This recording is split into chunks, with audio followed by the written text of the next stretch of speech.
Verse 21, we had hoped that he was the one who was going to redeem Israel.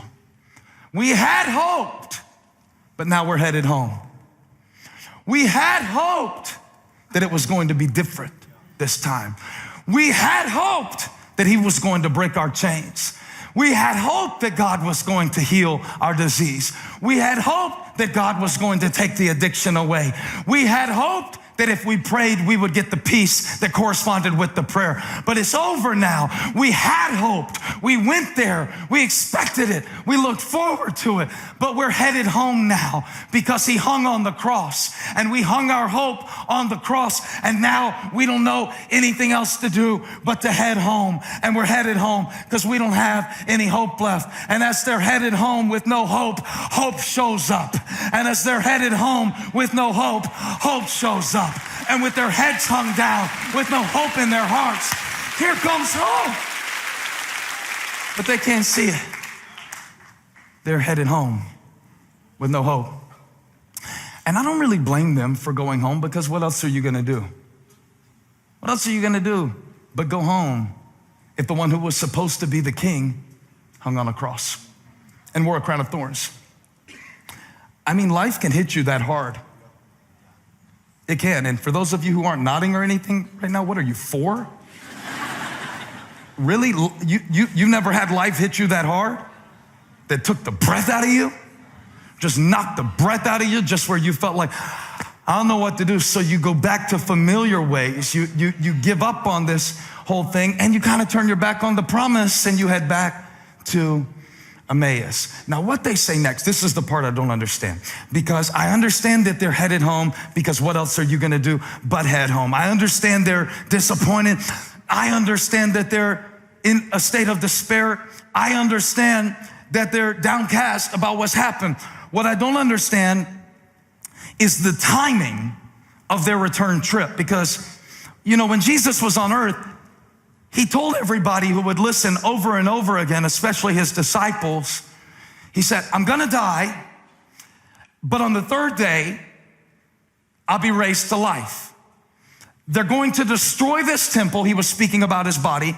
But on the third day, everybody say third day, it will be raised back to life. I'll build it again. I'm going to go down in the ground for a minute, but on the third day, I'm getting up. So Cleopas and his companion are headed home. And I get it, because they watched him hand it over on the cross. What I don't understand is when they chose to do it. Because they said, our chief priests handed him over to be crucified. We had hoped he was the one who would redeem Israel. And what is more, it is the third day since all this took place. Here's my question. Wouldn't you at least want to stick around until the end of Sunday to see if something was going to happen? Wouldn't you at least want to wait until Monday? I mean, really, you can't wait until the end of the day to see if this might be real? And that's our problem. We quit so quick. So quick. We quit when we are so close. We quit. Now, here's what happened on Resurrection Sunday. Jesus gets up out of the grave early one Sunday morning. He goes and appears to some women. The women come back to the men. They say, Jesus isn't there. He rose just like he said. The men, who are usually a little bit more hard-headed and hard-hearted than the women tend to be. Somebody give me an estrogen praise right here. Don't believe the women. And then Cleopas and his companion, upon hearing the report that Jesus' body is not in the tomb, decide, we're going home. Now? Like, you don't want to get a room like one more night? You don't want to extend your stay, just give it a little bit of time? But they leave and they almost miss it. They almost miss it. Like some of the people who leave church when I start giving the invitation, they're in such a hurry to get to the car that they miss the most meaningful part of the whole worship experience when someone, if you're not clapping, I might be talking about you. Really, where do you have to be that's that important? That important? And they head out. Like that woman at the Panthers game. Jody, you'll remember. We were down. I say we, because that's what you do when you're a fan of a team. You associate yourself with them when they win. Especially if you're a Charlotte Panthers, Carolina Panthers fan. The city of Charlotte is known for that. But this woman, listen, she was real loud until they started losing. And she left during halftime. And then the Panthers came back and won. And I was glad that she missed it because it serves you right. Come on. It serves you right. I know that's not a very loving thing to say, and it's not very Christ-like, because Jesus didn't treat Cleo like that. He leaves just at the time that the resurrection is being proven, and Jesus goes to get Cleo. He goes to get him, and he begins to speak with him and talk with him, and he reveals himself to him. That's my second point, is the reveal. The reveal. The resurrection reveals the power of God to all who believe, but not like you think. See, usually when I hear Easter sermons, it's about the power of God, and that's appropriate when you get up from the grave and walk into the octagon with death and choke death out. And death taps 3 times. I mean, that's strong. When you roll your own stone away, that's strong. So I've heard that about the strength of Jesus Christ to overcome the grave. I've heard about the strength of Jesus. I've heard about the sovereignty of Jesus. Well, there's a good church word for you.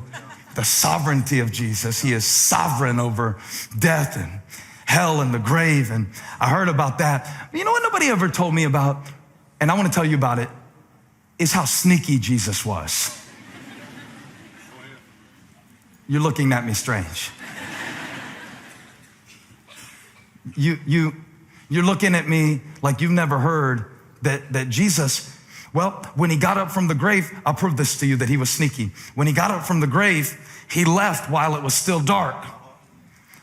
He left before the sun came up, and he had to knock over a few Roman guards to get out. But after he knocked them over, he slipped out and found the women and appeared to the women, but he didn't appear to a whole crowd when he got up from the grave. Why? Because he's sneaky. He's sneaky. That's why he was born like a baby in a town like Bethlehem, because he's sneaky. He wasn't born in a political capital. He was born in a backwoods town because he's sneaky. I never heard a sermon about sneaky Jesus. Maybe I should preach a whole series one time called Sneaky Jesus. Because watch him. He walks up to Cleo and he's like, what you talking about? Never mind the fact that you are God. Never mind the fact that you are resurrected. Just what you talking about. What's he doing? He's creeping on Cleo. You never heard this kind of preaching before. You think when God shows up, it's always going to be spectacular. That he's going to show up and something big's going to happen. No, he's very sneaky. He's very sneaky. He'll just sneak in to ordinary situations. He'll just sneak in ordinary moments. He'll just sneak in. He won't give you any advance notice. He won't ask you to sign a waiver. He won't put a sign in the clouds. None of that, because he's sneaky. One time Peter was in a storm and Jesus came walking out on the water and everybody said, it's a ghost. No, it's Jesus. But he's sneaky. He sneaks up on him. He snuck up in the locked doors when they were waiting for him. He snuck up on Cleo. What makes you think he's not sneaking up on you today? Just because you can't feel him doesn't mean he's not with you. He's sneaky. He's sneaky. He sneaks out of the tomb and he sneaks up on Cleo. Let me tell you what he was doing up on the cross. This is what they didn't understand. And this is why they fled. And this is why they lost their hope, because all they saw was death. But Jesus didn't die so that death could reign. He died to bring victory into the earth. But he couldn't bring victory into the earth looking like victory. He had to dress it up like death and hang it on a cross because he's sneaky. He's sneaky. He's sneaky. And here's what he does. He'll send glory into your life, but it won't look like glory. He'll send blessing into your life, but it won't look like blessing. He'll send patience into your life dressed like your teenager. Think about it. Because he's sneaky. And he'll send some of the best times in your life dressed like some of the hardest times.